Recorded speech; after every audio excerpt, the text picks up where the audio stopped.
Hello and welcome to the Dan Zen Museum Record, a video record of the Dan Zen Museum. I am Cluug, Moins, Psychedelic historian. We have with us Dan Zen, who will take us through another item on the Kropotnik conveyor. Welcome, Dan Zen.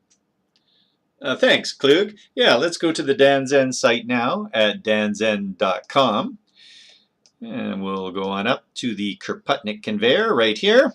And then choose the 1995 to 2000. We're looking through the early Dan Zen games. We've seen a bunch of them in the Dan Zen Record series already.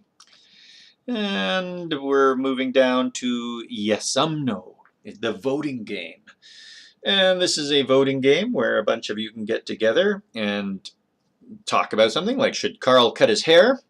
And then you vote yes, or no by clicking on the logo. So let's launch that now and see what it's like. YesUmNo, the voting game. Is a game better when it simulates real life? So we've added a few questions to start, and you would be sitting around, multiplayer, you would be sitting around but at the same computer. So not multi-user in a sense across a socket server, but more you and your friends, like an old board game. And this is what we were trying to help out with, to move people into the internet at an early age by giving them something familiar, like a board game that you can play. So you sit around, you bring people and put chairs next to you. You're with people. And then you vote yes, or no. Is a game better when it simulates life? I'll vote yes. And then somebody else takes over the mouse.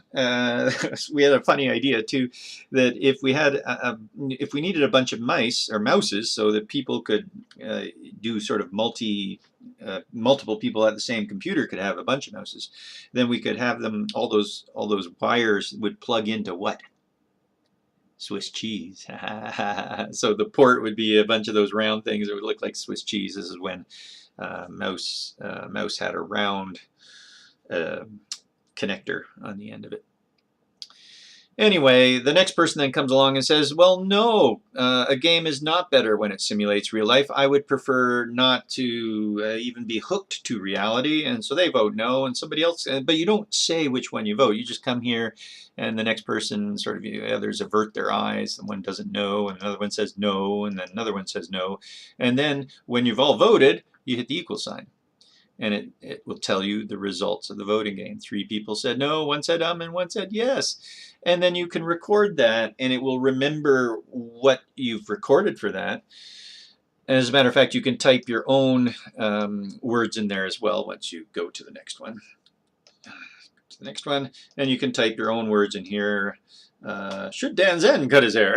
And then do the voting on that. And because it records what you voted on, it's like, have you ever played Pictionary and you throw your pictures into the box because it's sort of fun to look through the last pictures that you drew, or it's like a time capsule almost. So you can see what you've been voting on and what the results were and stuff.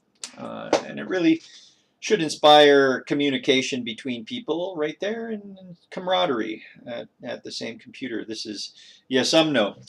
Might even be worth bringing this back, moving it away from Director, which is now not playing in browsers, and bring it back into the HTML5 world with Zim that I'm using, or even just an HTML version of it.